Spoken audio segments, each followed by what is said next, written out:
Hello everybody, welcome to lecture 24. Today we're going to be talking about, we're going to be extending our conversation from last class on sequences, which are just lists of values, to talk about, today we're going to be talking about, today we're going to be talking about series. A series is a sequence added up.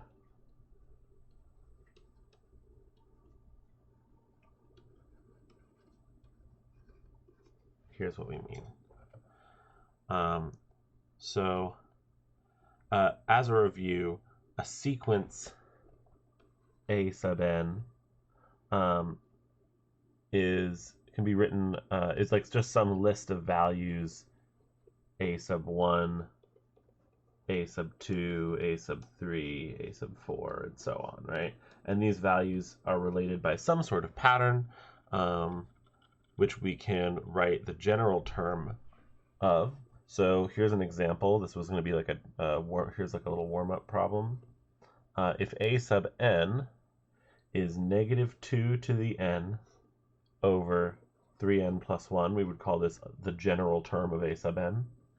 And n starts at 0, so n is greater than or equal to 0. The first 5 terms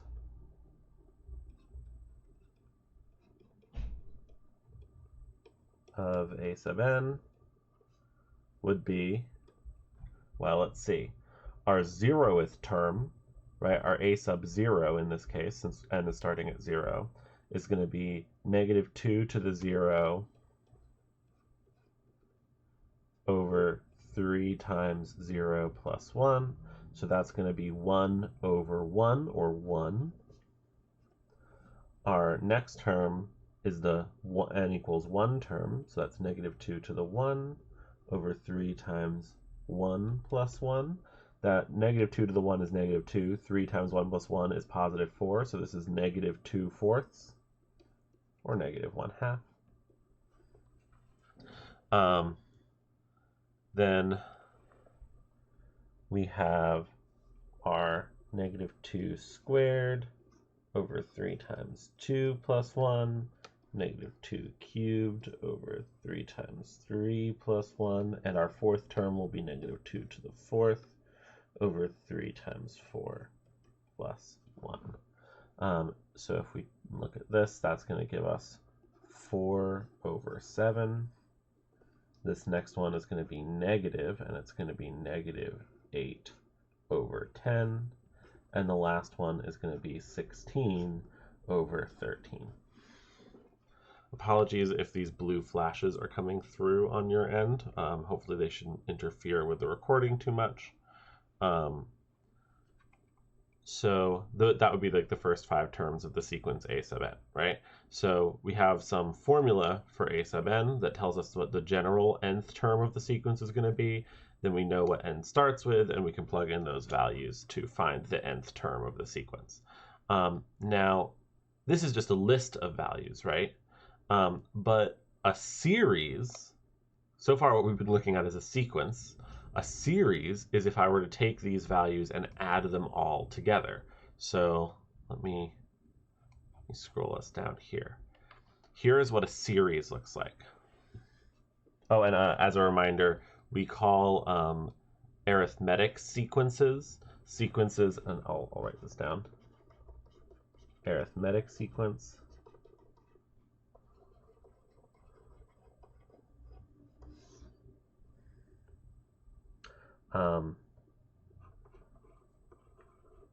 To get from one term to the next,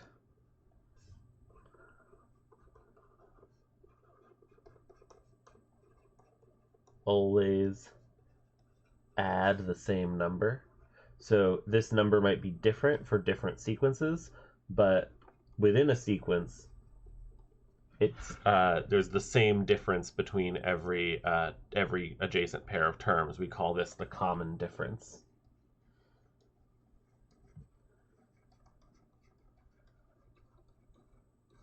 And an example would be like 1, 3, 5, 7, 9, 11, the sequence of odd numbers, because to get from each one to the next, you add 2. Notice I didn't have to start with 2 or start with 0 or anything. I didn't have to start with 1 either. I could have started with whatever number I wanted. The fact that it's always adding 2 to get to the next one is what makes this an arithmetic sequence. So this is an example here of an arithmetic sequence. And then there's also geometric sequences. They're very similar to arithmetic sequences, except instead of adding the same thing to get to the next term, to get from one term to the next,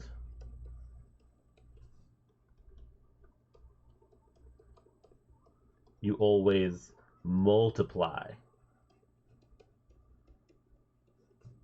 by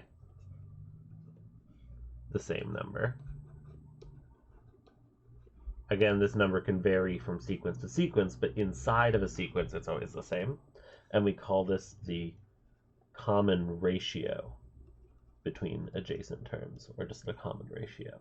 So an example of a sequence with a common ratio would be if I did something like the sequence 7, 14, 28, 56, 112, and so on. Because to get from each one to the next, you multiply by 2. Again, 2 is not, there's nothing special about the number 2 here. The idea is just that as long as this number that you would multiply by to get from one term to the next is always the same within the sequence, we call that number the common ratio of the sequence, and we call that sequence geometric. So that's just some review from last lesson. Now let's talk about what a series actually looks like. In fact, I'm going to move this over a little bit, and we'll do this. All right, I've already actually used up a fair bit of this, so that's okay. We'll do that over here. So what a series is if you take all the terms of a sequence and add them up. But because, of course, our sequences are infinite, series, the types of series we'll be dealing today are finite. That means that they stop eventually. And so we have to have some special notation in order to represent when the series starts and when it stops. So here is the general notation. We call this sigma notation or series notation. So there's a few things we call it. Sigma notation, it might be called series notation.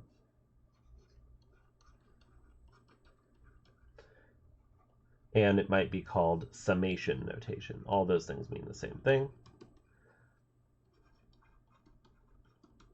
Sigma is the name of the Greek letter I'm about to write.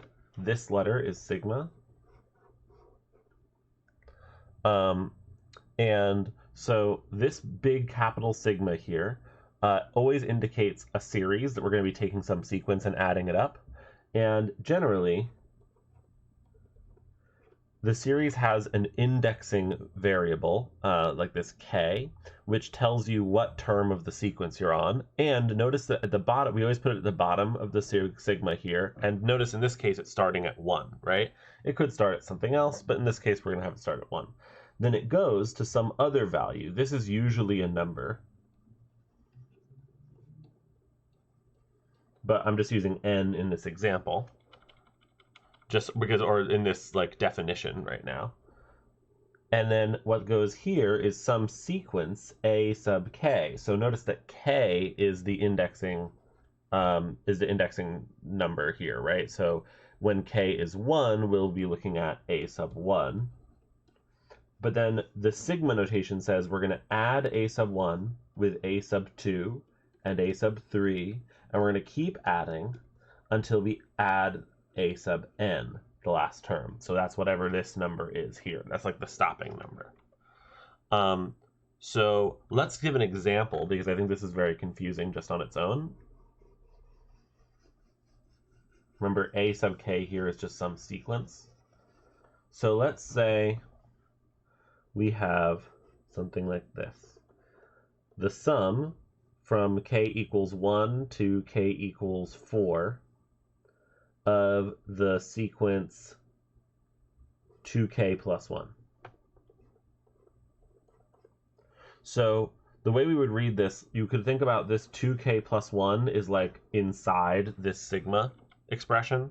Like the whole thing is part of it. You could even put parentheses around it if you want. And the idea of this is that 2k plus 1 is the general term of this sequence based on k, and k is starting at 1 and ending at 4. So we're going to include both the k equals 1 term and the k equals 4 term. That means there's going to be a total of 5 terms, right? 1, 2, 3, 4. Sorry, 1, 2, 3, and 4. There's going to be a total of 4 terms. I'm crazy. If k started at 0, there would be 5 terms. It would be a total of 4 terms here. 2 times 1 plus 1. 2 times 2 plus 1, 2 times 3 plus 1, and 2 times 4 plus 1. Those are our 4 terms, but remember, this isn't just a sequence anymore, it's a series. This sigma tells us that we're going to add all those terms together. So I'm going to put a plus sign in between each of these. And so the sum, as k goes from 1 to 4 of 2k plus 1, is this expression, which we can simplify a little bit. That gives us 2 plus 1 is 3. This is 5. This is 7, and that's 9. And so we get 3 plus 5 plus 7 plus 9. So this whole summation notation expression ends up adding up to, let's see, 8 plus 7 is 15, plus 9 is 24. So that's the general idea of how this works, is that this symbol just tells you you're going to add something. The number underneath, the variable equals some number underneath, tells you what the variable that's going to change over time for each term is and where it's going to start. And then on the number on top tells us the last value that that variable k will have. Sometimes this variable will be written as n or something other than k. That's fine. Just pay attention to what variable they write there. That's why we write it. And then in here, we've got the expression that represents the general term of our sequence. So what we do to evaluate it is we just plug in 1 for the first term, and then just keep increasing this by 1 until it becomes 4, and plug in each value. So that we did 1, 2, 3, and 4, and then we need to stop because this says the last value of k is 4. It doesn't say how many terms there are. It says the last value of k is 4. Because, for example, this could have started at 3, and then we would only have had 2 terms, k equals 3 and k equals 4, right? So that number on top is not the number of terms. It tells you the last value that the variable is going to have. All right, so that's the general idea. Let's take a look at some of the problems on our actual worksheet. So this first one is very simple. Notice they don't even ask you to evaluate the sums and like find an answer like I did. I found that 24. That was me evaluating the sum. They just want you to write it out here. So I encourage you, if you think you can do these already, to pause and write these out for yourself. Take that moment right now to do so. You can do whichever ones you think work for you, whichever ones you think you can do. All right. Now let's go through these solutions together. So this is just, the expression is k. So this is the nth term of our sequence, is just the kth term of our sequence should just be equal to k. K starts at 1 and ends at 10, so there are going to be 10 terms, and they're going to be this. When k equals 1, the expression is 1. When k equals 2, the expression is 2. When it's 3, the expression is 3, and so on. So we're just adding up the first 10 whole numbers. The first 10 positive whole numbers. And that's it. Now, of course, you can do this addition if you want. This comes out to 55. There's a trick that you can do to figure that out, which I'll talk about another time. Now, this here is very similar to what we were just doing earlier. And k starts at 1, so this starts at 3. The next term, when k is 2, we're going to have 2 times 2 plus 1, which is 5. The next term would be 2 times 3 plus 1, which is 7. 2 times 4 plus 1 is 9. 2 times 5 plus 1 is 11. And finally, this is the last value. 2 times 6 plus 1 is 13. Again, you don't need to actually find out what this is equal to. Although I will say 13 plus 3 is 16, 5 plus 11 is 16, and 7 plus 9 is 16. So this is 16 times 3, which is 48. This, I would not actually want to write out the long way, so I might just give it as an answer. Because this is, notice there's no k in this expression. J starts, or there's no j in this expression. J starts at 1 and goes to 100, and the jth term of the sequence is always 2. So what this looks like is 2 plus another 2. That's the second term. The third term is 2. The fourth term is 2. The fifth term is 2, and then there's 100 of those. And so one way you could do this is just to like write out something like this with a ... in it and just say 100 times. But the easier way is just to say what it comes out to, which is we have 100 2's. So that's 200. So again, the fact that there's no indexing variable, there's no k or j or whatever in here, again, in this case, the indexing variable would be j. The fact that there's no indexing variable in here just means that we have a constant. Every term is the same because it doesn't depend on that variable. In this case, that constant is just 2. Now, let's look at D. Here, notice that j is our indexing variable, and it's starting at 3. So our first term is going to be 3 squared. Our next term is going to be 4 squared, then 5 squared, then 6 squared, and then 7 squared. And again, each of these are being added together because we have sigma notation that's telling us we're adding all of these. We start at 3, we end at 7. So notice that we have, you might think, just think about this, they go 7 minus 3, we have 4 terms, but actually we have 5 terms, you can tell, because we're including both the 7 and the 3. This, you could keep writing. I mean, I would accept this as my answer. But you could keep writing this 9 plus 16 plus 25 plus 36 plus 49. I'm not going to write down what that comes out to. You can check that on a calculator. But that's the idea of what that series is asking you to do. Again, we call these series. They are also sums, because a sum is just what you get when you add a bunch of things together or add anything together. Now notice this one is going to have 6 terms because it starts at 0, k starts at 0 and ends at 5. 0, 1, 2, 3, 4, 5 is 6 different terms. So, oh, and here we've got a blue screen of death. Give me a moment. See if I can fix this. There we go. Okay. We've got -1 to the 0 over 2 to the 0 plus -1 to the 1 over 2 to the 1 plus -1 to the 2 over 2 squared plus -1 to the 3 over 3 squared. We're going to have to go on to the next line here. Plus, actually, no, I think we have some space on the right. Yeah, we do. Plus -1 to the 4th over 4 squared plus -1 to the 5th over 5 squared. And again, we end at 5, so we're done. And again, you can notice there are 6 terms here, 0, 1, 2, 3, 4, and 5. Now, plugging in these values, evaluating these things, -1 to the 0 is 1, 2 to the 0 is 1, so this is just 1. This is -1/2. This is +1/4. This is yeah. And I made a mistake. This should not be 3 squared. This should be 2 cubed, 2 to the 4th, and 2 to the 5th. Sorry about that. This should be -1/8 and +1/16. So we get the sequence, and or the series. Let me get rid of those parentheses. We don't need them. Actually.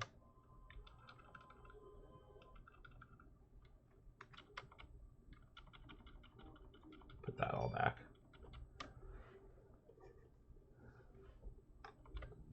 I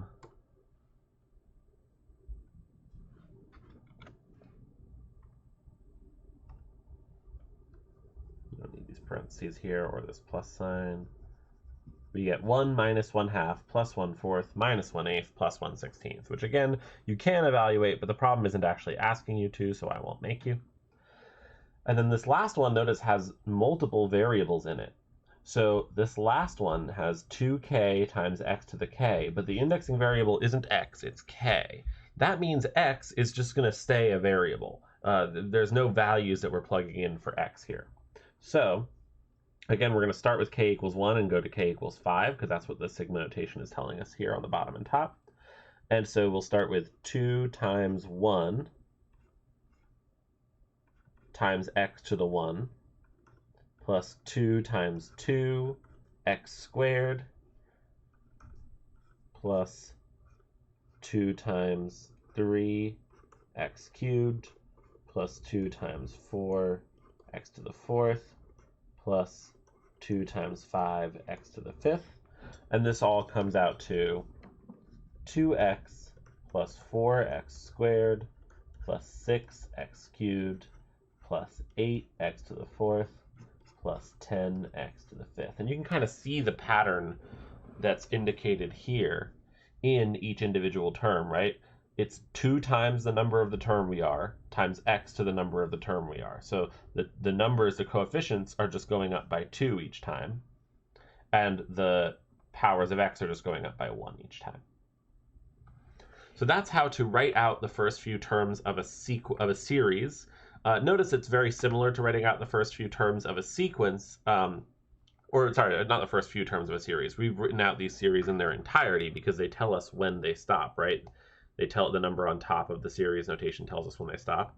So notice this is very much like writing out some of the terms of a sequence. We're just also adding them together. We don't have commas in series because these things aren't separate. They're one sum. They're one thing being added together.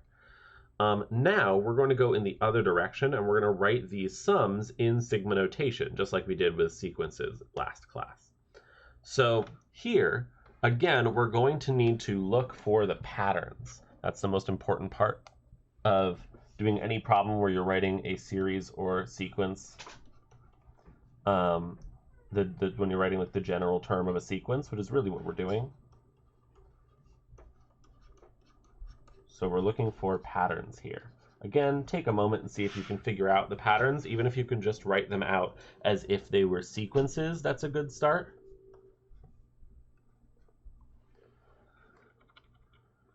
And then we'll show you how to put that together into a series. So just take a moment here and see if you can figure out what the sequences are that you're looking at, and then we'll talk about the series version. All right, I'm assuming you've paused your video and given a good shot to finding out the sequences here. So here, let's just say what our sequences are, right? So our sequence here, we're starting at 10, and it looks like we're adding 8 each time, right? Because 10 plus 8 is 18, and 18 plus 8 is 26, which allows us to figure out, in this first case at least, how many times do we jump, how many terms of the sequence are between 26 and 162? Well, the question is, what's the difference between these, right? 162 minus 26 is what? Let's see, that's 136, right? It's 142 minus 6, yeah.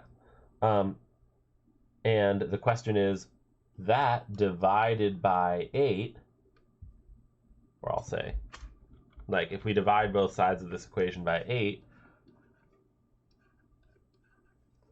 this 136 divided by 8, well, I know that 80 and 56 add up to 136. 80 is 10 eighths and 56 is 7 eighths, so this must be 17. That means that we added 8 17 times to get from this to this,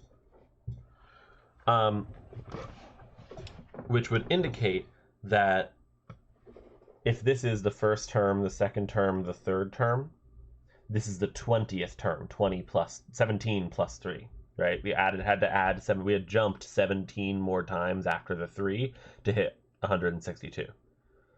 We could think of these as our values of k if we want, right? So our sequence this is just an arithmetic sequence, right? It's and from our formula for arithmetic sequences with starting with k equals 1, that's going to be 10 plus 8 times k minus 1. This is a trick we learned last class. This is the general formula for an arithmetic sequence when the indexing number starts at 1, like when the first term is a sub 1, for example. We do a sub 1 plus the common difference times the indexing variable minus 1. Times the index minus 1, if you want to think about that. So our first term is 10, our common difference is 8, and our indexing variable minus 1 is just k minus 1. So this, I'll scratch this out for a sec. You can always look back on the video if you need to see it. I just want a little more space around here. So this is almost our answer. I'll also scratch some of this out over here because I want to get a little bit more room to write around this. All right. This is almost our answer, but it's not a series right now. It's the general term of a sequence, right? But a series is just a sequence with a sigma in front of it telling you what to do with it. So put the sigma in front. We're not done yet because this sigma is naked if it doesn't have its variable and its little equation on the bottom and number on the top. So here we're going to say we're going to start with k equals 1 because the problem asked us to start with k equals 1. And that's also what we assumed over here, right? That we started with k equals 1. And k is going up to 20, so I'm going to put 20 up here. This is our solution. So we've gotten the entire thing boiled down to this is the general term of the sequence. This is telling us to add it up and where the sequence is going to start and stop. So it starts at k equals 1 and it ends at k equals 20. If you prefer, by the way, it's not standard notation to do this, but if you want to think about it, this is just k equals 20 on the top, right? You're going from k equals 1 to k equals 20, but because we indicate that on the bottom, usually we can put the k equals on the bottom. Oh, and this is not, this is scrap. Because we put the k equals on the bottom, we don't have to put it on the top. But if you want to put it on the top for yourself to help you understand what's going on, you totally can. All right, let's move on to the next problem. This one, our general sequence, I'm just going to tell you, a sub k, if k starts at 1, this one is, the numerator is always 1. We're alternating signs, so we've got -1 to the n times 1 over the perfect squares. And in this case, it's k squared, right? Because k starts at 1, so this is like 1 squared, this is 2 squared, 3 squared, 4 squared, 5 squared. So this is our sequence. To turn that into a series, we need to know where we're starting and stopping, right? K starts at 1 because the problem asked us to have k start at 1. So if k starts at 1, this is 1, 2, 3, 4, 5, and 6. And that makes sense because, again, this is like 1 squared, 2 squared, 3 squared, 4 squared, 5 squared, 6 squared on the bottom. So our series is going to go from k equals 1 to k equals 6. And it's going to be -1 to the k. Did I say n over here? I meant k. -1 to the k times 1 over k squared. You could also put that -1 to the k up in the numerator. Either of those are fine. But this is what I would write out for this. And then over here, this is a geometric sequence here. Actually, the last one was geometric. Oh, no, the last one was not geometric. This one is geometric, though.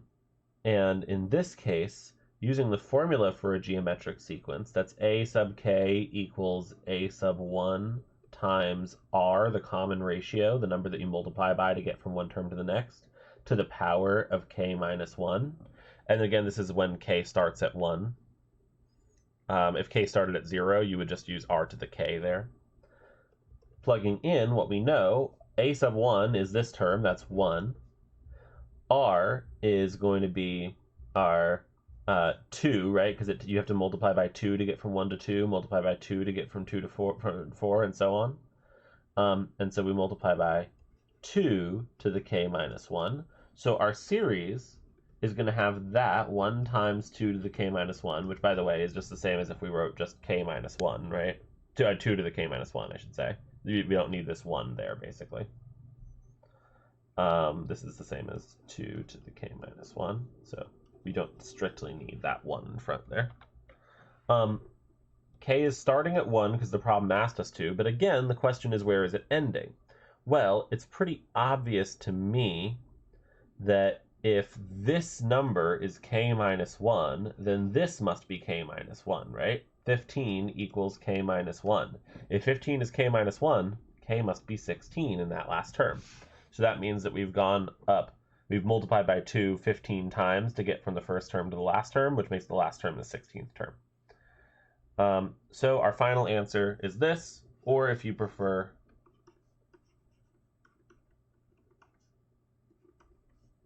you can drop that 1 out at the front because it doesn't do anything. So we've got that. And then this last one, I might zoom in a little bit so that we have a little bit more space to write. We've got negative 2/3, minus 4/5, minus 6/7, minus 8/9, minus 10/11. So again, k is starting at 1 here, right? So let's first write out our general term of our sequence. This is going to be a sub k equals negative k plus 1 over k plus 2, right? Because they're both going up by 1 each time, and the number on top, oh, sorry, no, not k plus 1 on the top. On the bottom, it is k plus, what am I saying? Neither of these are k plus 1 or k plus 2. These are both arithmetic sequences. Our first term is 2 on the top, right? Then we're going to add 2 each time, so it's plus 2 times k minus 1. On the bottom, we start at 3, and we add 2 each time. So it's like that. The other way to think about this would be to just see, okay, well, the first one, it's 2 times k on the top, and the next one on the bottom, it's 2 times k plus 1. So that's the other way you could write it. It turns out to be equivalent. 2k over 2k plus 1. Sorry for my misspeaking there for a second. So this is our general term of our sequence, so this is what's going to go inside of our series, right? But, I guess I will zoom out so we can see the whole thing here. So we're going to have the series minus 2k over 2k plus 1, but we need to go a little further than this. We need to find out where k is starting and stopping. K is, of course, starting at 1. Oh, and we can just count that out. 2, 3, 4, 5. So k equals 1 to 5. So that's our representation. And again, you can always check your work on a problem like this by doing essentially the first problem to it, right? By writing it out according to these rules and seeing if you get the series that you started with.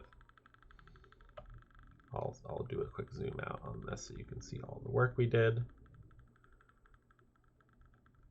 And if you want to take a look at the first problem as well, you can always pause. Now, let's talk about re-indexing for a minute. So when you have a series, it's always possible to change the numbers on the top and bottom here. Specifically, you can change it so that the variable starts at whatever you want, right? Notice that these are in terms of j, and they're asking us to rewrite it such that the index begins at k equals 1. So we're going to be changing our variables here too. That's usually a good idea because you don't want to think about j as equaling j plus 2 or anything weird like that. You want to think of some other variable as equaling j plus 2 or something like that. So here's the idea. If j equals 3 and k equals 1 are the starting points, that means we want to shift what was the value of j down by 2 to get the value of k. So you could think about k equaling j minus 2, right? I can get rid of me. So k is going to equal j minus 2.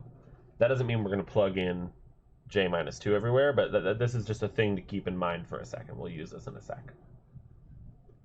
So we're going to rewrite this series with k equals 1 down here. Now, of course, we still want the series to have the same number of terms, because the goal is that we're going to express the same, like, when we add this up, when we write this out, we're going to get some terms, right? We want those to be the exact same terms we would get if we write out our new one, right? We don't want to actually change the value of anything. We're just changing how we're talking about it.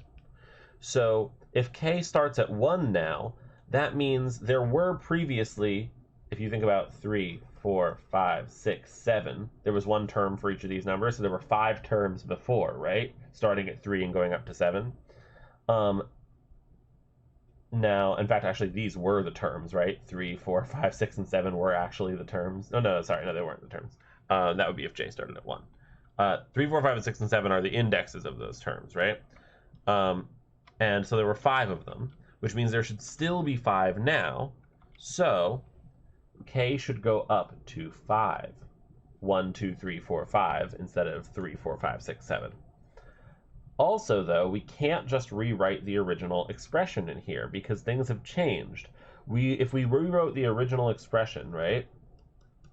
This first one, if we evaluate this first one, it should start with j equals 3. So that's 2 times 3 plus 1 is 7 plus 9 plus 11 plus, we're now at 3, 4, 5, we're at 2 times 6 plus 1 is 13, 2 times 7 plus 1 is 15. That's the actual series, right?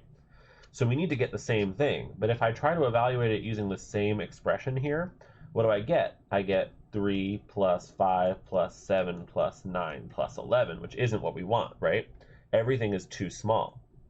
That's because k equals j minus 2, right? Which means if we solve this out, we get j equals k plus 2. In other words, anywhere where we had a j, we should have a k plus 2. So I'm going to take a moment to erase. I'm going to increase the size of my brush for a sec.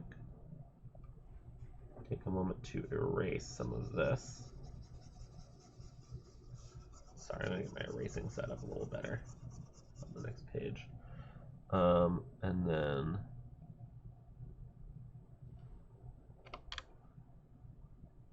so anywhere where we previously had a j, we need to put a k plus 2. And if we try this now, plugging in 1, we get 2 times 1 plus 2, which is 2 times 3, plus 1, which is 7. We get 2 times, and then plugging in 2, we get 2 times 2 plus 2, which is 2 times 4, which is 8, plus 1 is 9, and so on. We get the correct terms this time if we plug this in. So the idea is we knew that k is 2 less than j, so that means we have to add that extra 2 in so that when we plug in k equals 1, the number here multiplied by the 2 is still 3. The idea is that because k is lower, we've decreased our indexing variable, we have to increase everywhere it shows up in the equation to counterbalance that so that we get the same numbers. So this would be our solution here. Oh, sorry. It loves to do one extra undo from what I want it to do. This would be our solution. You don't need those outer parentheses. They're just there to help you see that it's all part of the sigma notation. Let's do this next one. So again, we're going from j equals 4 to k equals 1, right? And so because we've lost 3 in here, everywhere where there was a j is going to need a boost when there's a k. Like if I just put -1 to the k over k, this is not going to be the right series, right? Because this one, again, is -1 to the 4th over 4 is the first term. But here, if I just plug it in like this, I'll get -1 to the 1 over 1. So what needs to happen is I need to add 3 to each of these numbers to make it come back up to 4, which is the same thing as adding 3 to every time I plug in a k, every time that you find a k in the expression. So our final answer here is going to be, starting with k equals 1, -1 to the k plus 3 over k plus 3. And starting with k equals 1, again, here to get from 4 to 8, that's 4, 5, 6, 7, 8. That's 1, 2, 3, 4, 5 terms. That means we're going to need 1, 2, 3, 4, and 5. 1, 2, 3, 4, 5 terms. So it's going to be this. And again, you can check the work by, again, doing what we did in problem 1 and actually plugging in the 5 different values of k here, writing out the expression, and doing the same thing for this and seeing if you get the same 2 sequences, the same sets of terms, right? I'll say this is not, that's just the first term there.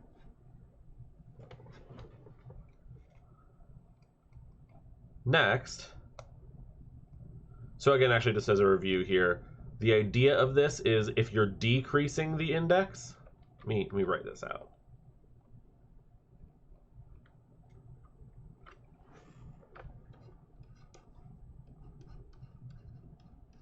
If you're decreasing the index,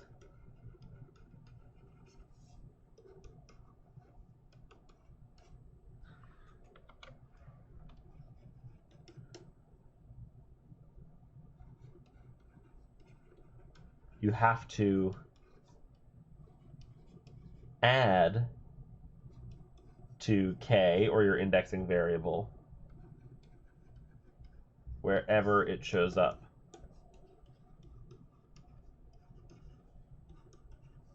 To balance it out,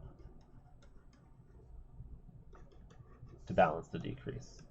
And vice versa, right? If you were increasing the index, if you were going from k equals 1 to j equals 7 or something, you would want to subtract 6 from every time you have a j to make it work the same way as k worked.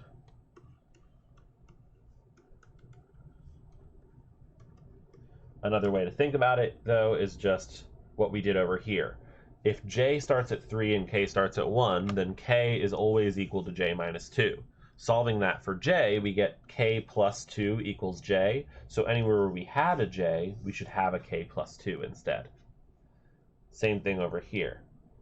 If k starts at 1 when j starts at 4, then k equals j minus 3. Solve that for j, and you get k plus 3 equals j, which is exactly what we did. Every j became a k plus 3.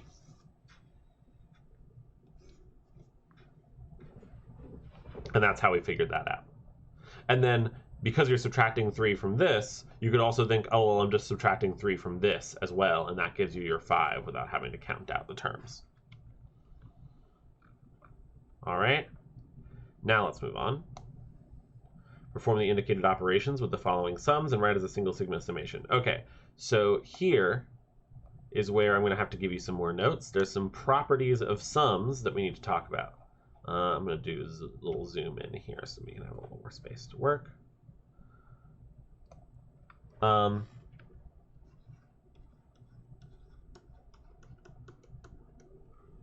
Properties of sums. By sums here, I mean anything written in sigma notation or summation notation. I'll say, I can say properties of sigma sums. Again, sigma is just the name of that Greek letter that we're using to represent these sums. So here's our first property. I'm going to call this property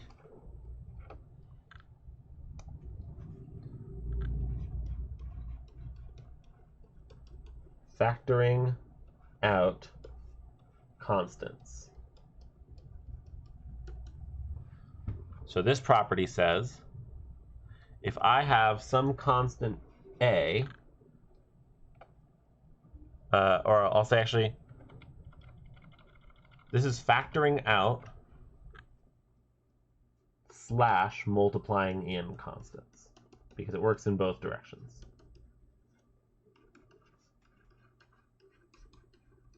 So if I have some constant number a times some series sigma as k goes from 1 to n of, we'll just call this sequence c sub k, that's always equal to the sum as k goes from 1 to n of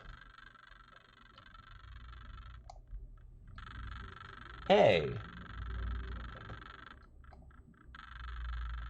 times c sub k.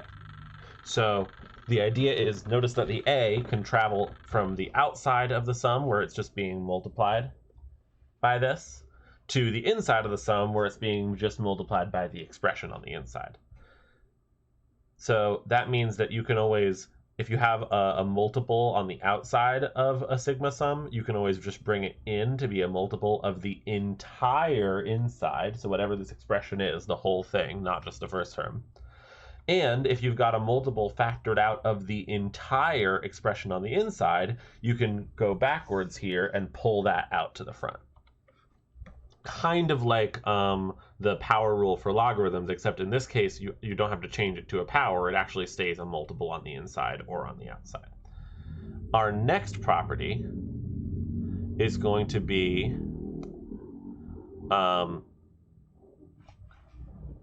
this is how to add two sums, and I want you to pay very close attention to the fact that in both of these sums, I'll have two different sequences here, c sub k and d sub k. Again, these sequences, these c sub k's and d sub k's, can just be any expression that's on the inside of the sigma. They're just the general term, the kth term of some sequence. Now, the important thing to notice here is that k is going from 1 to n in both of them. What I mean by this is these have to match.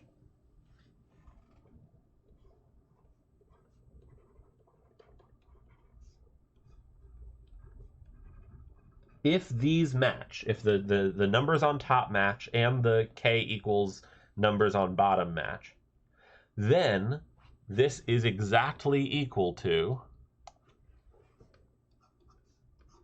the sum as k goes from 1 to n, so the same things on the as before, of c sub k plus d sub k. So another way of saying this is, if I have like an example of this is 1 plus 2 plus 3 plus 10 plus 20 plus 30 is 11 plus 22 plus 33. The idea is, because you could think of this as like k is going from, this is like the sum as k goes from 1 to 3 of k, and this is the sum as k goes from 1 to 3 of 10k. This is the sum as k goes from 1 to 3 of k plus 10k, which of course is just 11k. That's the idea. We take these two separate sums and we zipper them together into one sum, and we can only do that because our indexing variable has the same value for both of them at every term, right?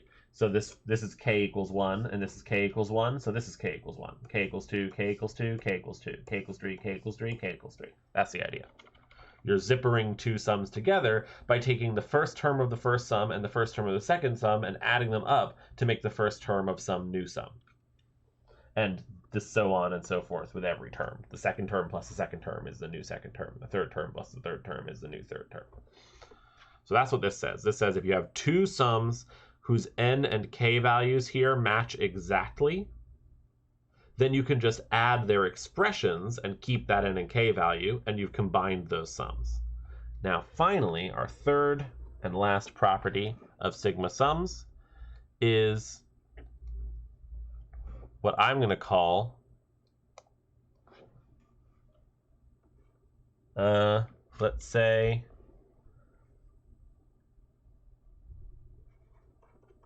piecing together two sums, or piecing together a sum, I'm going to say. You'll see why I say it's a sum.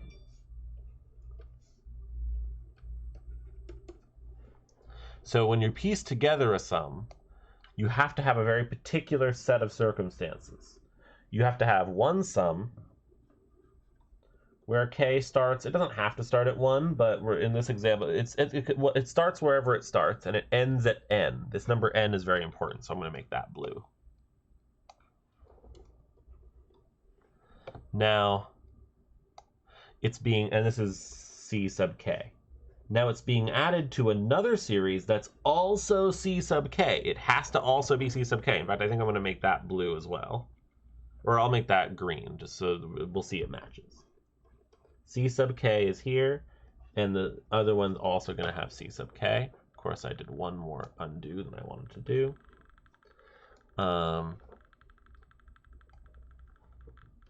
Plus the sum as k equals, and then again, this is really important, so I'm making it in blue, n plus 1 to some other variable m. So here's the idea. If the two expressions are exactly the same, and one sequence ends at some number and the next sequence picks up at the next number up, then this is really one sequence in two chunks, right? An example here would be if I had the sum from k equals 1 to 3 of k plus, let's say, of 2k.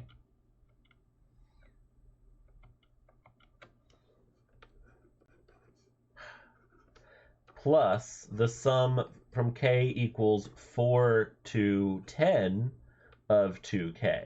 They're the same expression, but one of them ends at 3 and the other one picks up right where it left off at 4. Then this is really just the sum as k starts at 1 and ends at 10 of 2k, right? Because like this is 2 plus 4 plus 6. And this is 8 plus 10 plus 12 plus 14 plus 16 plus 18 plus 20. Oh, sorry. Tapped my scroll wheel there. And so together, they're just 2 plus 4 plus 6 plus 8 plus 10 plus 12 plus 14 plus 16 plus 18 plus 20. That's just one sum, right? That's one series. And so the fact that this ends and then this begins right where it left off, and that these are the same, both of those things have to be true, allows us to rewrite them as a single sum. That's the idea.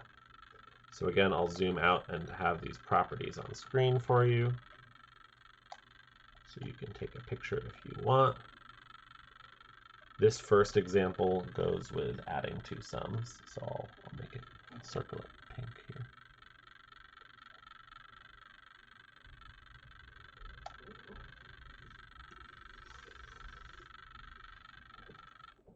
And then this next one is for piecing together a sum. Factoring in and multiplying out constants is very simple. But if you want to see an example of that, that's just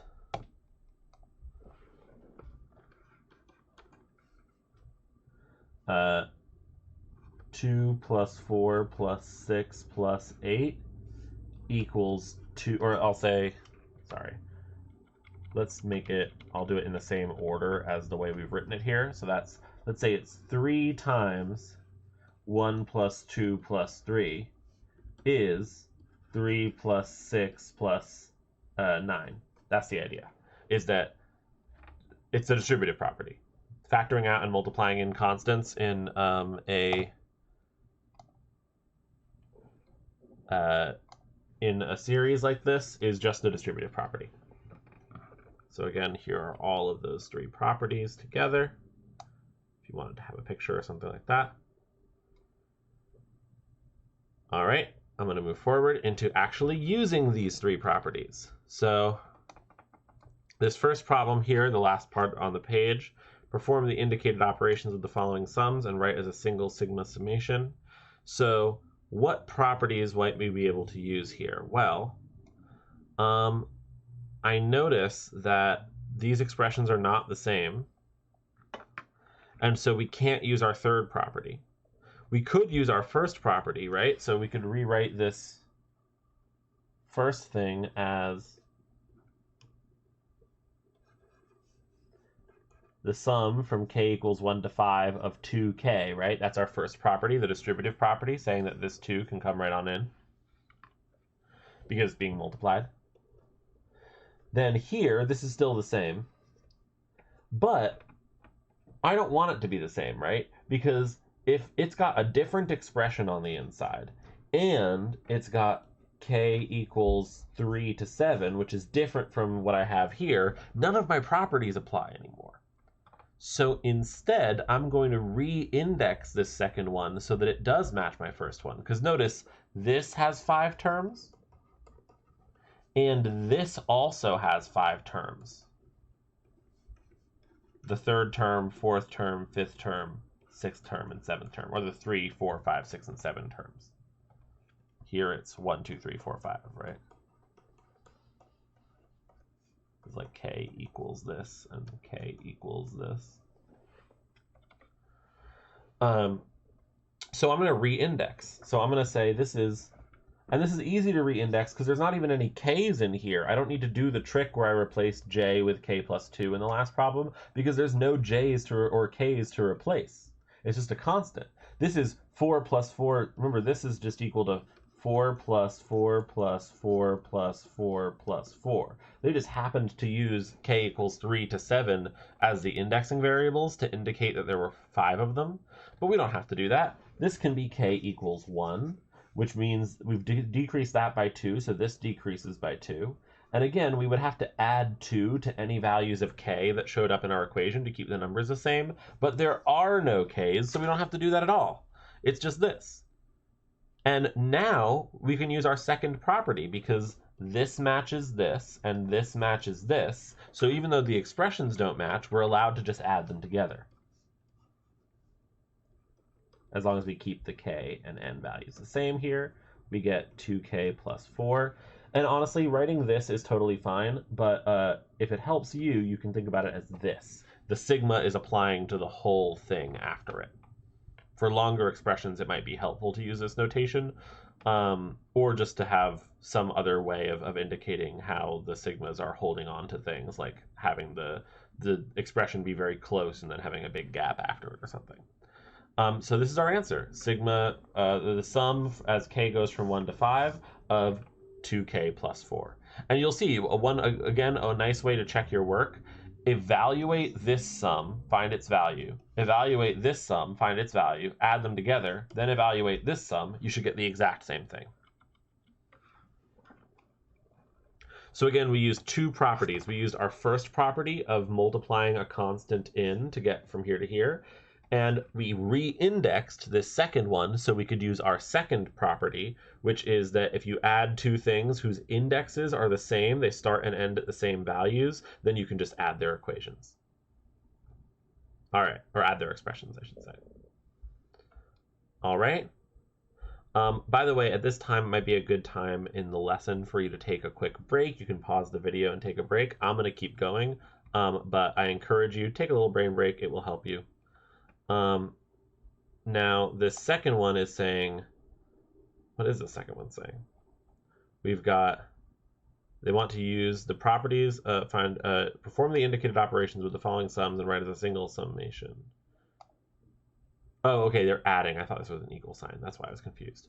C plus C plus C plus blah, blah, blah, blah, blah, blah, C n times. So this is just C times n, really. Plus the sum as k goes from 1 to n of k.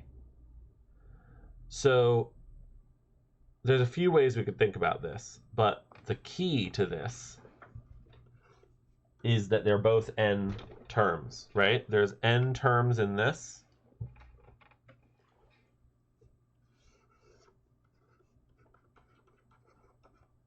and there's n terms in this. Because we're starting at 1 and going to n, that's always going to be n terms. So because there's the same number of terms, we could rewrite this first thing as a sum from 1 to n, right? And it's a very simple sum. It's just c, because c is some constant number we don't know. Notice that I don't have to use any k's here because these terms don't change based on which term they are, right? They just stay c forever. So just like that thing in the last problem that was 5 4s added together, this is just n c's added together, which we can write more complicated in this more complicated way as the sum as k goes from 1 to n of c. But the reason we're doing that is because now we can combine this with the other one because we have two expressions that don't match inside of their sigma sums, but what does match are the indexes. The indexes match perfectly, right? N and n, k equals 1 and k equals 1. And because the indexes match, we're allowed to do the trick of just adding their expressions together. So k starts at 1 and ends at n, just like it did before, and we get c plus k on the inside, and this would be our solution. Now, keep in mind, this is the same thing as basically saying, like, the other way of thinking about this problem, like, or like the visualizing, like what's happening actually arithmetically here is we've got c plus c plus c plus c plus dot dot dot plus c some number of times, n times, plus 1 plus 2 plus 3 plus 4 plus dot dot dot dot dot plus n. And we're just saying that that's equal to c plus 1 plus c plus 2 plus dot dot dot c plus n. Which of course is true. We're just, again, we're zippering these things together, right? We're just pairing these up together and then pairing these up and pairing these up and pairing these up. C plus 1 plus c plus 2 plus c plus 3 plus c plus 4 and so on until we get 2 plus c plus n. That's all we did here. That's like, this is the other way of looking at what we just did in this problem. We took a long list of some constant added together n times, and then we took the first n integers, the first n positive whole numbers, and we paired them up using the commutative property of addition that says that you can repair things however you want. You can shift around the addition. I guess we use both commutative and associative properties because we messed with some parentheses too. Anyway, let's take a look at this next. So now, once we have summation notation, there are some extra special things that we can do here. So in order to do this next one, I need to give you some more notes. Let's do a new document here. So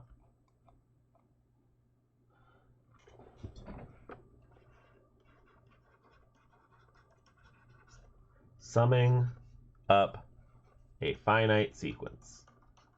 We're saying this because there are ways to sum some infinite sequences, specifically sequences of numbers that are getting smaller, like certain geometric series that are infinite have a finite sum.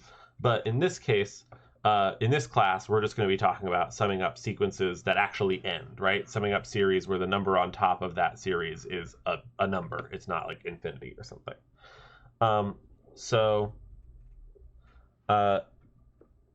In general, if you have some infinite sequence a sub k, we can think of the sum from k equals 1 to n of a sub k is sometimes called s sub n, which is also known as the nth partial sum of a sub k. That's the idea, is that we're saying the nth partial sum of some sequence a sub k is just the sum of the first n terms. That's what this says, right? The sum of the first n terms. So like if I have the infinite sequence a sub k equals k plus 3, right? The third partial sum s sub 3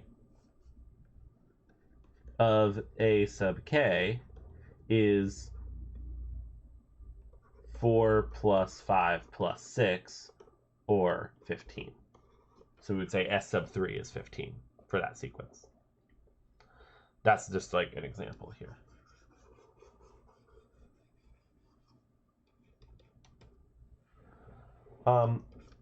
So if we want to, we've been talking about arithmetic sequences and geometric sequences, but if we want to add up a little bit more fancy, if we want to have a little bit more fancy trick for adding things up, those two sequences have series equivalents. So we would say an arithmetic series is the sum of an arithmetic sequence. Remember, arithmetic sequences, we said earlier, are just sequences where you add the same amount, which we call d, the constant difference, the common difference, I should say.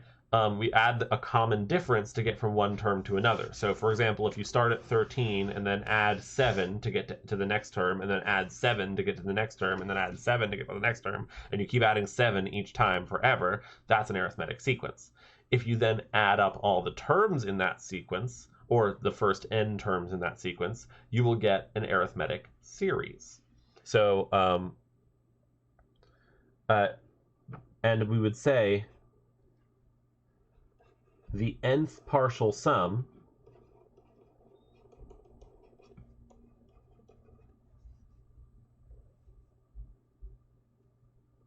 or else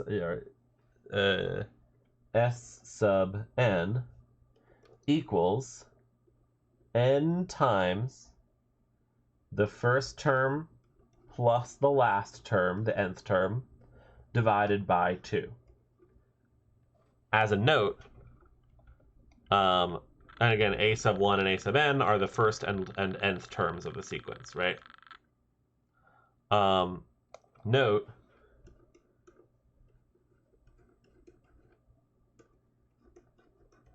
this is just n times the average of the first and last term. Or I'll say of the first and nth terms. This is a trick. There's an old story about a student who was bothering a substitute math teacher because they were finishing their work too quickly. And so the teacher said, all right, go out in the corner and add all the numbers from 1 to 1,000. And the kid thought about it, and he sat there in the corner for a minute. And just a few minutes later, he came back. And he said, all right, what do I do next? I got the answer. And the teacher said, well, what do you mean you got the answer? And the kid said, well, it's obvious. The answer is 500,500. The teacher was dumbfounded. They took out a calculator and they added up all the numbers from 1 to 1,000, and the kid was right. The answer was 500,500. How did the kid get it right? Well, what the kid noticed was that if you have a list of numbers like that, like 1 plus 2 plus 3 plus ... 998 plus 999 plus 1,000. If you look at the first number plus the second number, that's 1,001. If you look at the second number plus the second to last number, that's also 1,001. If you look at the third number plus the third to last number, that's also 1,001, and that pattern holds forever. And the question is, how many pairs are this? Well, there's 1,000 divided by 2 pairs of numbers times the sum of the first term plus the last term, 1 plus 1,000, and that's what gives you 500,500. The idea is it's the number of pairs that add to 1,001 times 1,001. And that's all this is. You could also think of it as n times the average of these, like the average of 1 and 1,000 is 500 and a half. And then there's 1,000 numbers that average, like the average of this and this is also 500 and a half. The average of this and this is also 500 and a half. And it turns out the average of all the terms together is 500 and a half. So you're just multiplying the number of terms by the average of each term, which also gives you 500,500. Anyway, that's just a fun little, this is a fun little story. Happy to repeat it in class if people didn't understand it virtually here, because it's a fun little idea. Now, back to the notes. A geometric series has a similar formula, or has a formula that works the same way. First of all, a geometric series, as you might expect, is the sum of a geometric sequence.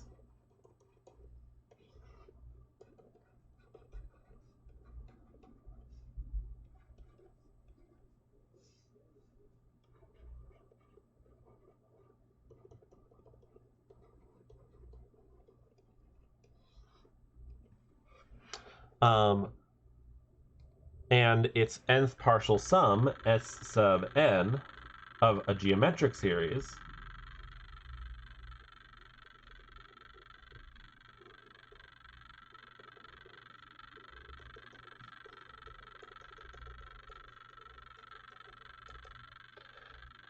is the first term, a sub 1, times 1 minus r, which is the common ratio.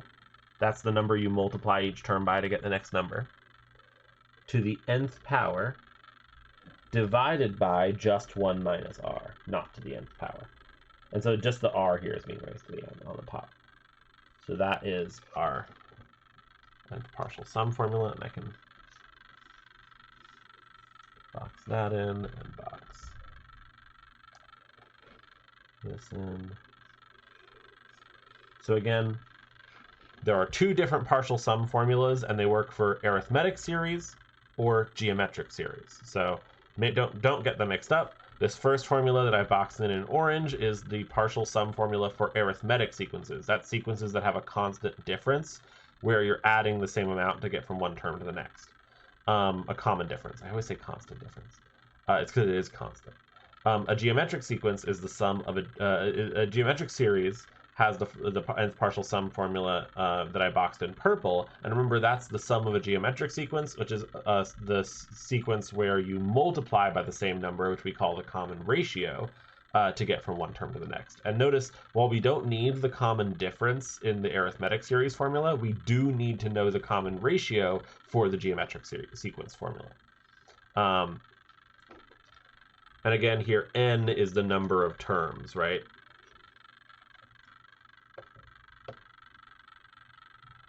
I'll write down here also r equals common ratio for anyone taking visual notes here. All right. Now, from here, we should have pretty much all the information we need to answer the rest of the problem. So let's go back. The sum of the first 100 odd numbers. So this is very similar to the story I was just telling. This is going to be like, think about this as like 1 plus 3 plus 5 plus 7 plus 9 plus ... But we should think about, what's the 100th odd number? It's not 100. First of all, 100 is even, but it's not 99 or 101 either, because if you're skipping, like, it's 100 numbers to get from 1 to 100, but if you're skipping every even number, that means you've only hit 50 numbers in that time, right? There's only 50 odd numbers between 1 and 100, meaning that like 101, for example, is the 51st odd number. Instead, what we could do is think of it as a series. Well, to get the first odd number, to get the sequence of odd numbers, that's going to be, if k starts at 1 and goes to 100, because we want the first 100 numbers, right? From 1 to 100 is 100 terms. Then we want to have, we could do 2 times k minus 1. 2 times 1 minus 1 is 1. 2 times 2 minus 1 is 3. 2 times 3 minus 1 is 5, and so on. If you prefer, you can use the formula that we have for an arithmetic sequence. Remember our arithmetic sequence formula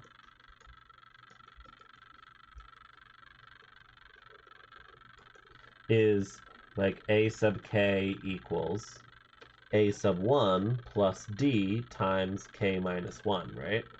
And so that would be a sub 1 is 1, plus the d, the common difference between odd numbers is 2, and then you would put k minus 1. So that would work as well, but I'm telling you that's equivalent to this. If you multiply everything out and distribute and stuff, you end up getting 2k minus 1 from this. So this, and again, this should be 100. I think I just lost something there. So then the question is, well, what's a sub 100? Well, let's see. A sub 100, because we know what a sub 1 is. A sub 100 would be 2 times 100 minus 1, aka 199. So we know a sub 1, we know a sub 100, and that's all, and we know n, which is 100, right? That's this number as n. So that's all we need to use our formula. We're again using our formula s sub n equals, because this is an arithmetic sequence, we're using n times a sub 1 plus a sub n over 2. Like I said, n is the number of terms, that's 100. A sub 1 is 1. A sub n we just figured out is 199. And then down here, we've got divided by 2. This is 100 times 200 divided by 2, or 100 times 100. That is, I believe, 10,000. So we've just added the first 100 odd numbers. Not so hard, actually. The sum of the first 15 terms of this sequence, 3, 6, 9, 12. Okay, so again, this is a geometric sequence, right? Because we're doubling. We're not doubling. This is arithmetic still, because we're adding 3 each time. Sorry about that. So this is arithmetic. So again, we're going to use our same arithmetic formula, which is s sub n equals n times a sub 1 plus a sub n all over 2. Now we just need to find out what n, a sub 1, and a sub n are. Well, they said the first 15 terms, so that means n must be 15. A sub 1 is clearly 3 because it's on the list. That's a sub 1 right there. And then we just need to find the 15th term. Well, I know because arithmetic formulas work like this, right? A sub k equals a sub 1 plus the common difference here is 3 times k minus 1. That's our formula. Again, that's a sub k equals a sub 1 plus d times k minus 1, assuming that k starts at 1. We can figure out what the 15th term is by just plugging in 15 for k. That's 3 plus 3 times 14. 3 times 14 is 30 plus 12, that's 42, so this is 45. Which means a sub 15 equals 45, which is what we needed to know. That's a sub n, so that's 45 here. And so 3 plus 45 is 48. I'm going to divide 48 by 2 and then multiply by 15. 48 divided by 2 is 24. 24 times 15 is 360. So our answer is 360.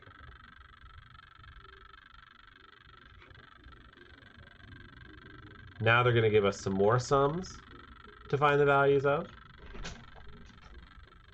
We can use our partial sum formulas for these because these actually are both arithmetic.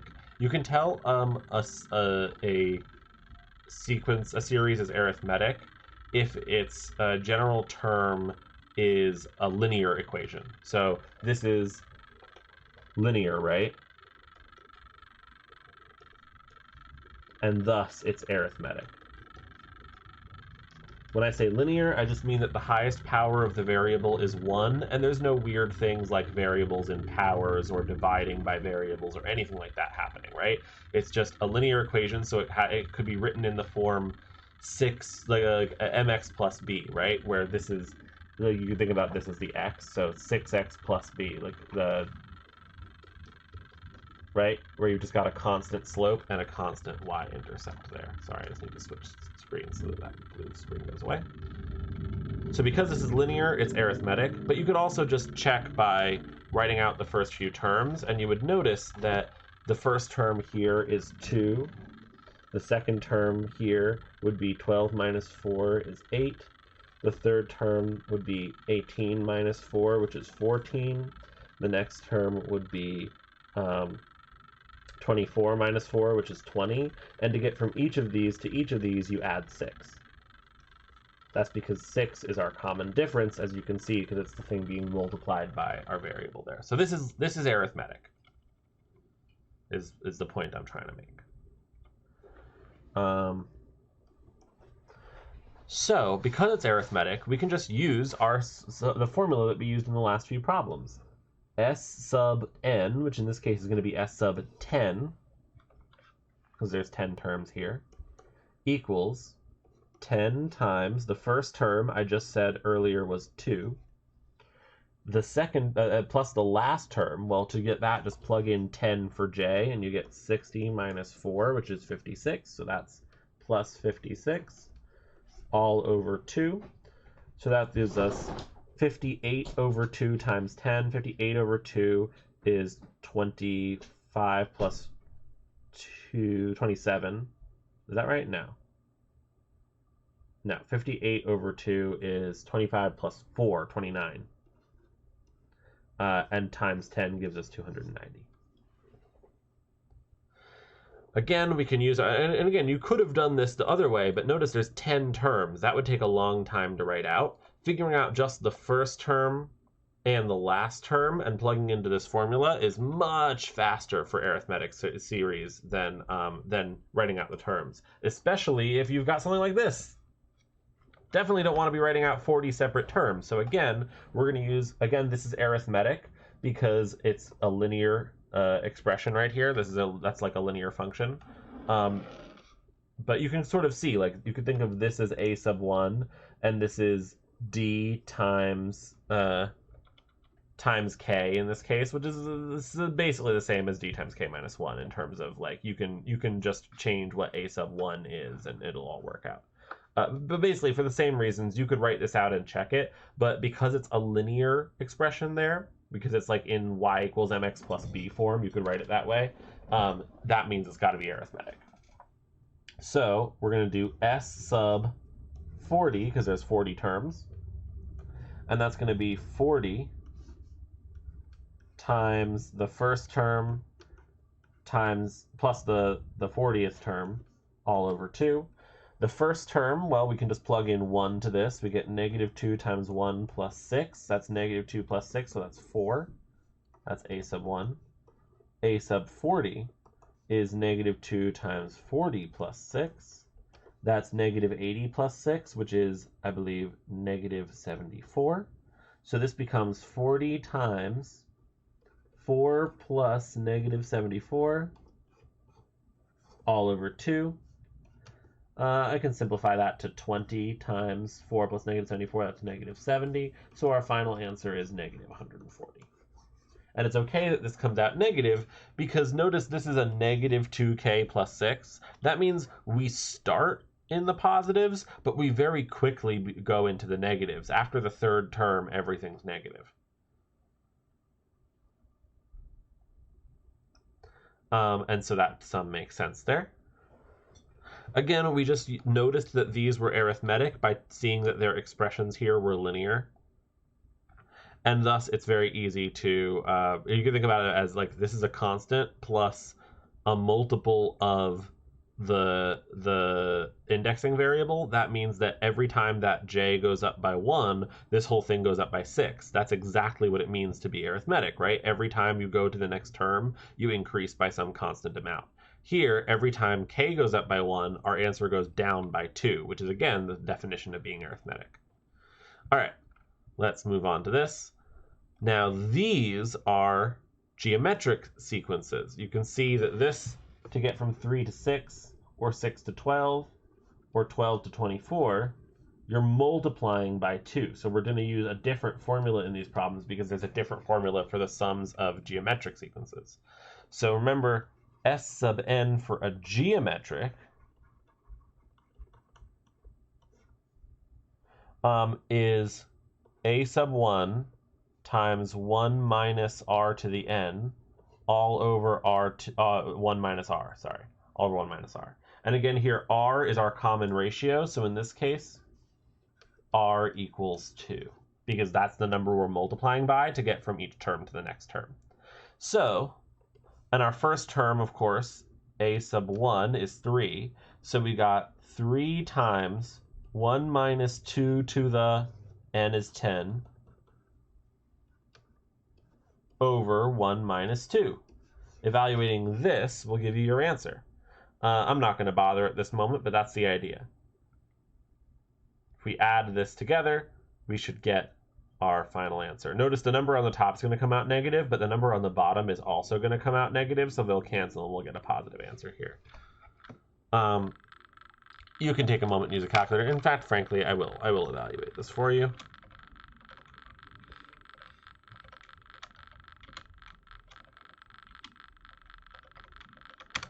Evaluating this in a calculator, we get 3,069.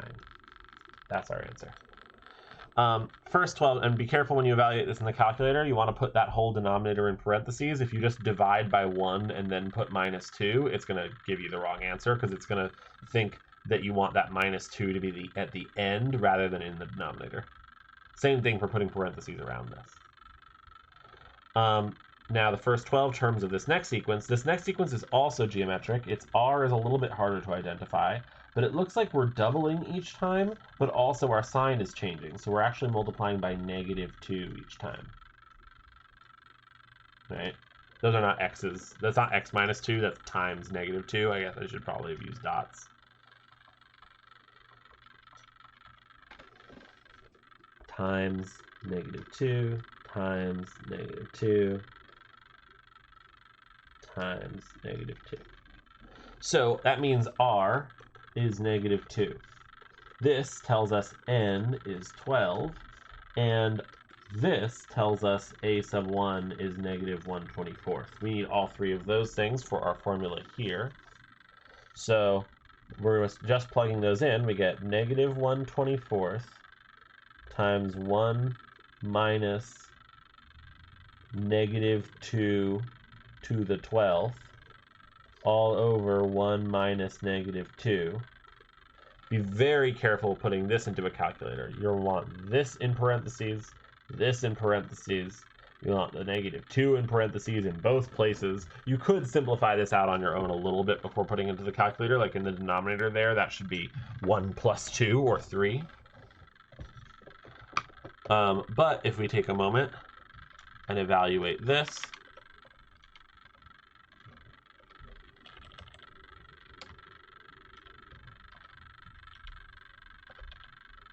though in the numerator you can't mess with that -2 up there because it's 1 minus -2 to the 12th.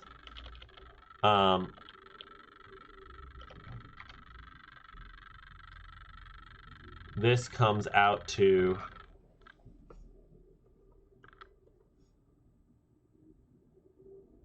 see here. Yeah, I think this is right.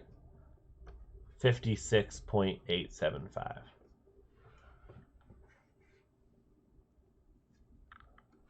Which would be the sum of the first 12 terms of this, which is interesting because I think we're doubling, but we're also negating every other time. So there's probably a lot of jumping around here. The sums, if you calculated the 11th partial sum and the 12th partial sum and the 13th partial sum, you'd see they're just kind of fluctuating. They're jumping around a bit. Now let's take a look at these. Now here is a great example of what geometric sequences formulas look like. And so I'm actually going to put a little thing off to the side. I said earlier that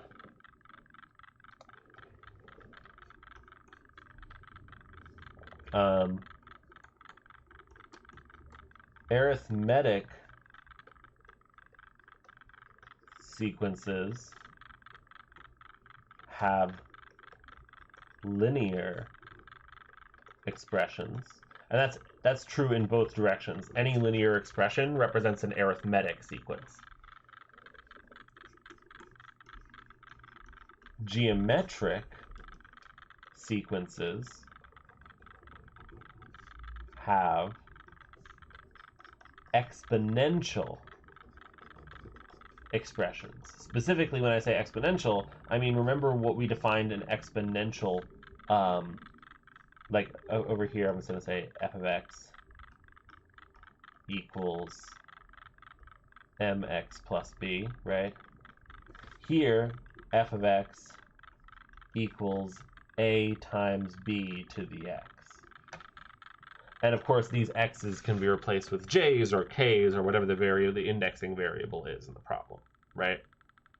So here, this is an exponential. It's in the form a times b to the x, 1 times 3 to the j, right? And this is also exponential. A is 4, b is -2, and instead of an x, we have a k. So these are both geometric.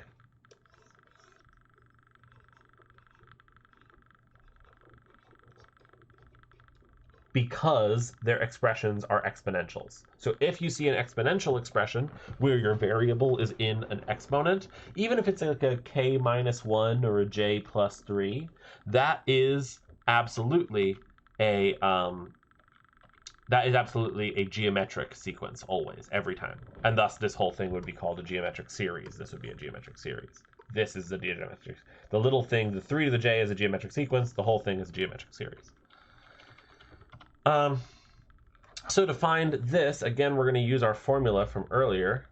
That's S sub n equals the first term times 1 minus the common ratio to the nth power over 1 minus the common ratio.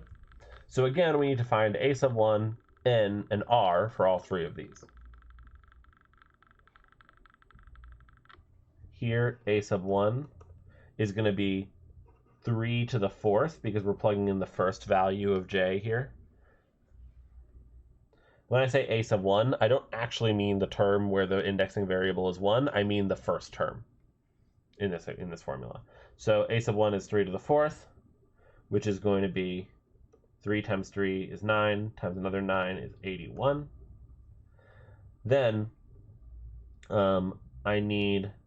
don't need a sub n for this, thankfully, because that would be a huge number.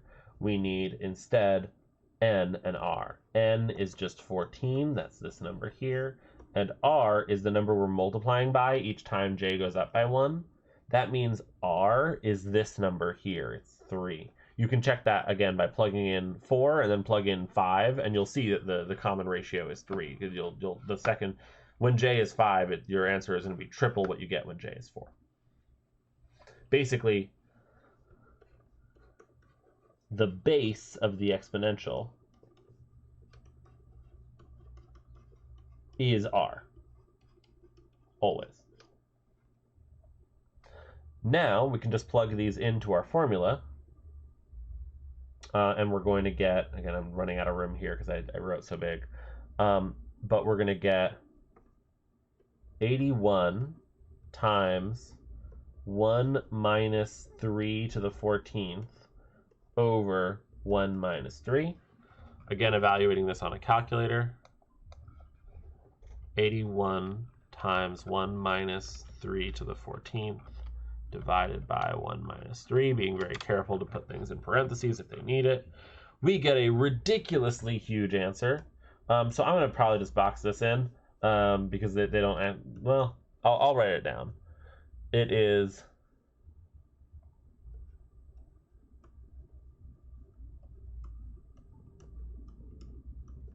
this monstrosity, which makes sense because exponentials get huge really fast, and this one's going from, oh wait, I made a mistake. This is too big. Want to know why? N isn't 14. We started at 4, right? n should be the number of terms in the expression. That's going to be 11. The reason it's 11 is that if you start at 4 and count up to 14, you'll have touched 11 numbers on the way, right? You could think about 14 minus 4 is 10, but that would mean you're going from like 0 to 10, which means, and so like 14 minus 4 is 10, and you have to add one more to account for the fact that you're including the starting number. So I'll just put here the number of terms 14 minus 4 plus 1. That's the way you would do it. You would do this number on top minus the number on bottom plus 1. If the number on bottom is 1, subtracting the number on bottom and adding 1 cancels out, and you just use the number on top. But in this case, we actually do have to care about it because the number on bottom is different. So reevaluating this, where this is an 11 and not a 14, we get a slightly smaller but still very big number.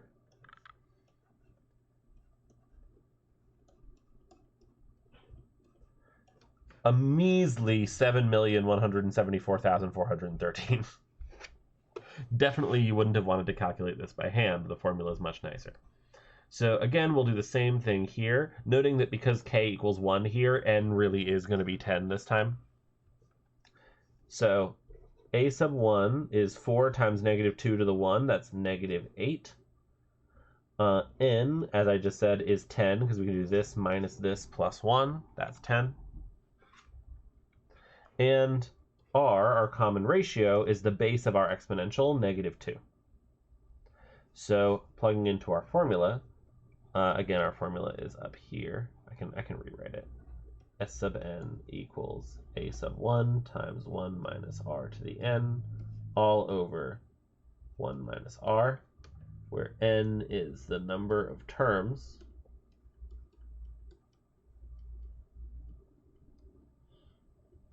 and a sub 1 is the first term, not necessarily the actual a sub 1 term.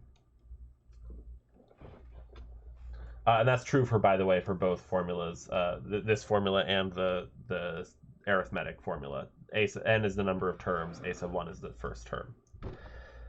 Plugging in here, we get negative 8 times 1 minus negative 2 to the 10th, all over 1 minus negative 2.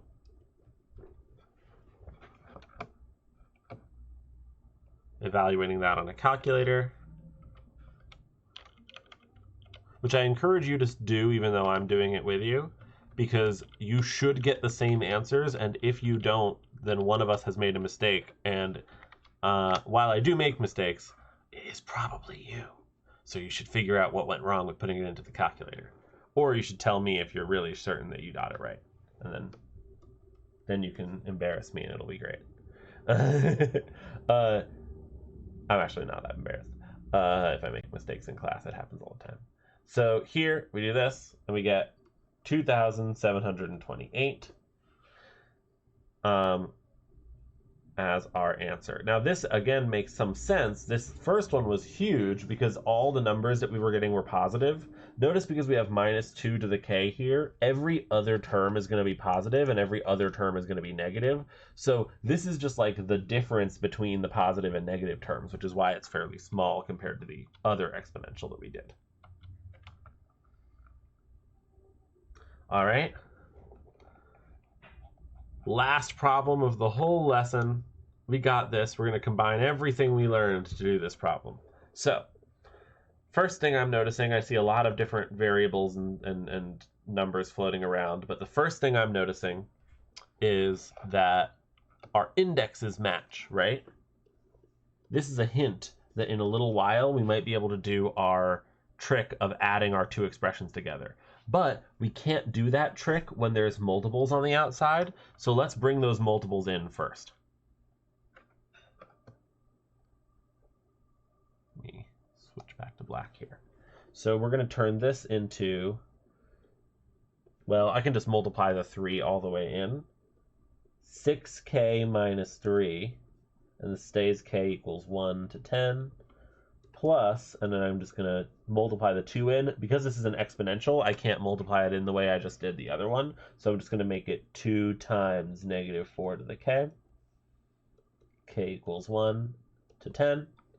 Now, there's two things we could do, right?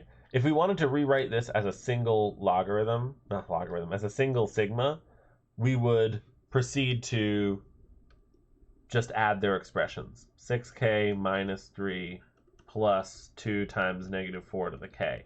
Unfortunately, that's actually kind of hard to find the value of, so I'm going to not do that. Instead, I'm going to evaluate each of these separately because these are each, this one's arithmetic because this is linear, and this one's geometric because that's exponential. In fact, we could have done this in the first step and just done the multiplying in the separately when we were finished. That would give us the same answer. But since I've done this multiplying through, let's just keep it this way. So for this, we're going to do our formula. Remember here our formula. Our formula for an arithmetic sequence for the nth partial sum is n times a sub 1 plus a sub n all over 2.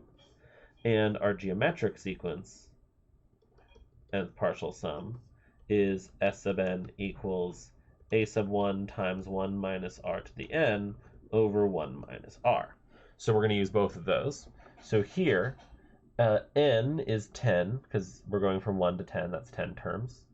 A sub 1, well, plugging in 1 for k, we get 6 minus 3, or 3. Plugging in 10 for k, for a sub 10, we're going to get 60 minus 3, which is 57, all over 2. And this comes out, let me actually scroll down, because we don't have space. This comes out to 10 times 60 over 2, aka 10 times 30, aka 300.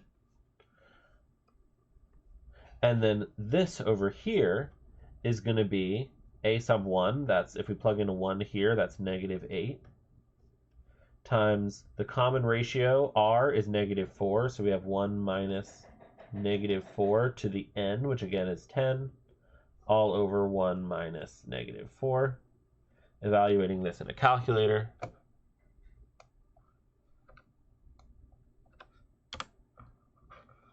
and I get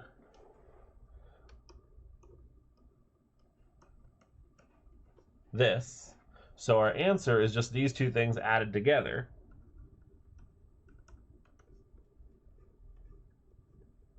Oh.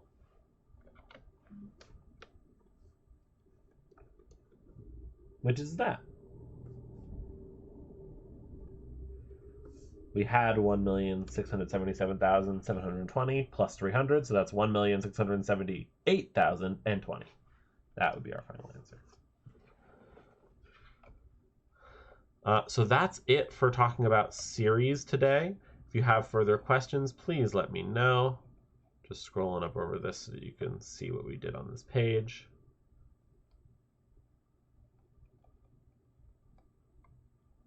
Again, you can pause anywhere you like to go back over a problem if you want.